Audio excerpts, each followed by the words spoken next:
This is Professor Tao, and this video is about miracles. I very much believe in miracles. We are inside a miracle, from a single atom, a molecule, a blade of grass, a cloud in the sky, to the forces of nature. This is a miracle. Every day is a miracle. It takes a heightened sense of awareness. You have to become eccentric and spiritual to realise that everything really is a miracle. But I'm dedicating this video to a family member who ended up in hospital about 5 months ago. Things could have been very different, but with belief, prayer, meditation, and living in a strict way with discipline and moving closer to my own religion, I was able to transcend that time and also change things. So I've decided to share stories of similar people who have had accidents, near-death experiences, and show their story that there is definitely something to all of this human life. I hope you enjoy the video. Dr. Mary Neal is an orthopedic surgeon who shares her medical practice and her love for outdoor adventure with her husband Bill. In 1999, they planned an adventure that took Mary on a spiritual journey few have taken and returned to talk about. My husband and I really enjoy kayaking. We enjoy traveling. We speak Spanish. We've traveled internationally a number of times. And so for my husband's birthday, I said, okay, this is the year we're going to do it. So we went to Chile for a vacation to kayak. After a week of kayaking, Bill sat out the final day with a sore back. Mary and the rest of their group kayaked through a treacherous stretch of the river. This is a section of river that's very well known for its waterfalls. These are drops of 10 to 15 feet, 20 feet maybe, which for an experienced kayaker is not a crazy thing. I went over the main drop, and as I crested over the drop, I could see the tremendous turbulence and tremendous volume. And as I hit the bottom of the drop, the front end of my boat became pinned. I and my boat were immediately and completely submerged. The volume and force of the water was such that I was absolutely pressed to the front deck of the boat. And I couldn't move my arms even back far enough to reach my spray skirt, let alone push myself out. Mary was stuck. The only thing she could do was pray. I very sincerely asked that God's will be done, and I meant it. I didn't say, oh, please come and save me. I really meant it.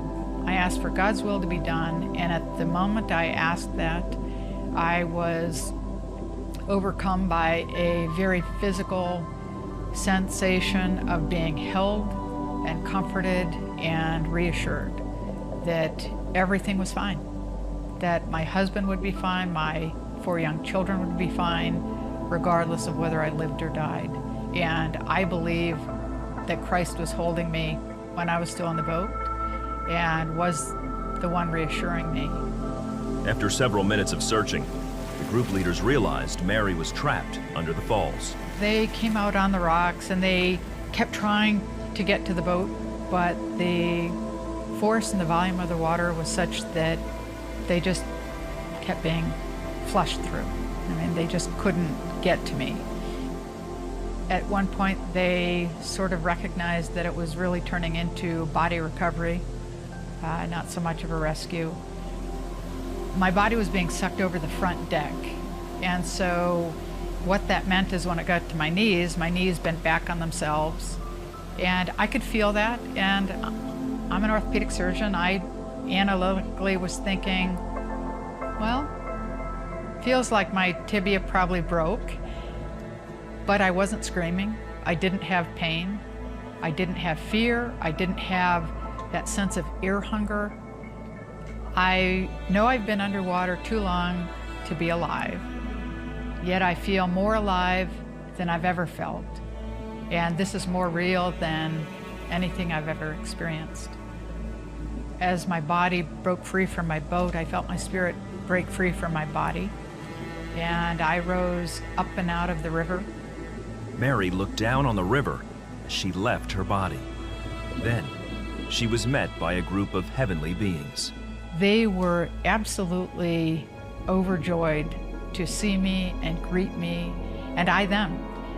I knew that they had known me and loved me as long as I existed.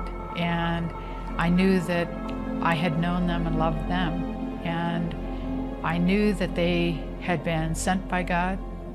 They began taking me down this exceptionally beautiful path that was brilliant, and they were taking me toward this great domed structure of sorts that not only was exploding with beauty and color, but it was exploding with this absolute love of God that was beyond anything I could ever describe or ever truly explain.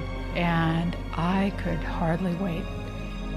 I was absolutely overwhelmed by this sensation of being home, of being where I belonged. But just as quickly, there was this sense of disappointment that descended on everyone. And the spirits who had taken me there told me that it wasn't my time, and I had more work to do on earth, and I had to go back to my body. After what seemed like hours with her heavenly host, Dr. Neal returned to the river and watched as her friends recovered her body. I could see my body being pulled to the shore, and I could see the guys start CPR. I felt like he was looking right at me and begging me to come back and take a breath. And I lied down and I was reunited in the middle of a very remote part of South America. Dr. Neal had been gone for over 15 minutes, perhaps as long as 25. Certainly longer than medical science can explain her survival. She was flown back to the United States, where she slowly recovered from her injuries. In her book, To Heaven and Back, she talks about how the reality of God's love has changed her for eternity. All of the promises of God are true. God loves each and every one of us and really is there and is working in each and every one of our lives. That love is everything. If we truly could accept that, I mean, it changes everything. It changes the way you view every moment of every day. The fact that there really is life after death profoundly changes the way you approach every moment. Count on. His family calls it a miracle. A 3-year-old boy is alive tonight after a car accidentally rolls over his head, but neighbors came to his rescue. Action 7 News reporter Liz McKernan has the story you will see only on 7. Doug and Shelley, nothing short of a miracle. Little Mario is up and talking with only a few scrapes and bruises. His family grateful to a neighbor who lifted the car with his bare hands to save the boy. The second he saw his 3-year-old neighbor stuck under a car, Michael Archuleta snapped into action.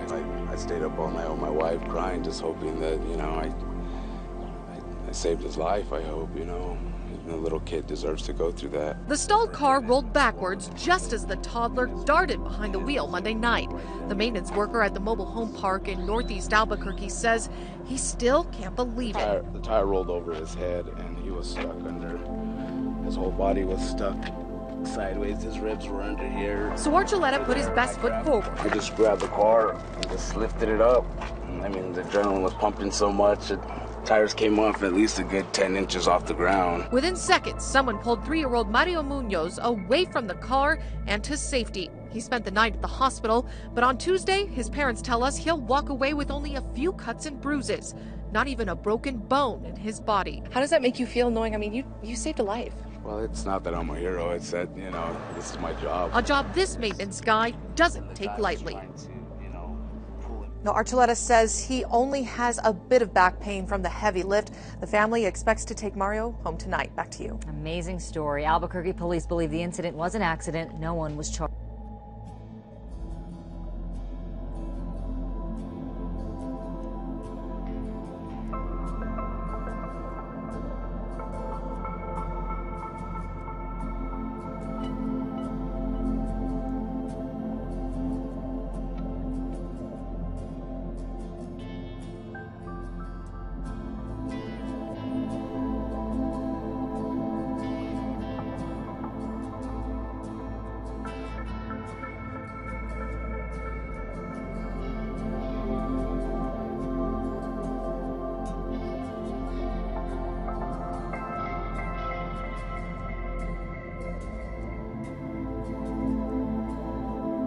I got a glimpse of the front grille of a car. It looked like it was coming the wrong direction.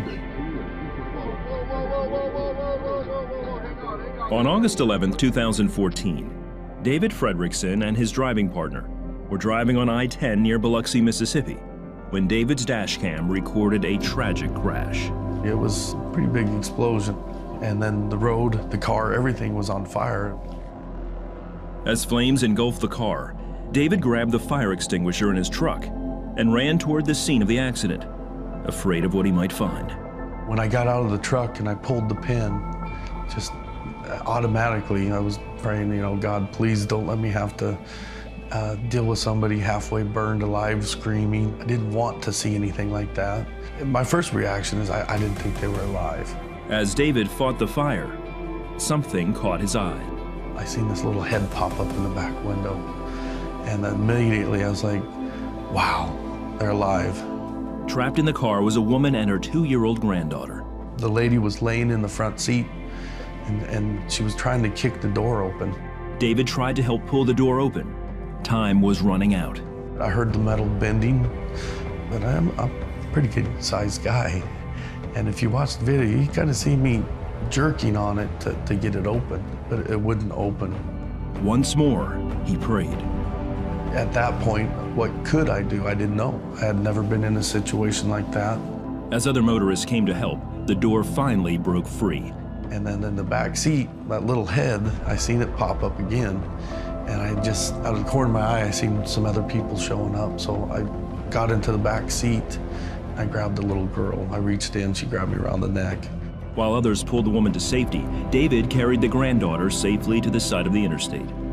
It was surreal that they were okay. I mean, I didn't think anybody could live through it, truthfully.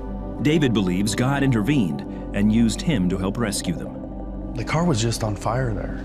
I didn't burn my hands. It wasn't hot. I mean, I do believe that he protected me and protected them. If I would have been 20 seconds sooner, I would have been down the road. If I would have been 10 seconds sooner, it would have been me she hit. I have never met the lady, but I'm just very happy that I was able to help her that day. As David travels the nation's highways, he's ready and willing to be used again by God. When you have a relationship with God, supernatural happens all the time. The little girl, I know that God's got plans for her. That's why he protected her that day. God puts people where they need to be. It just reassures me that if he needs me and he puts me in front of somebody that needs my help, then I help them. You gotta listen to God.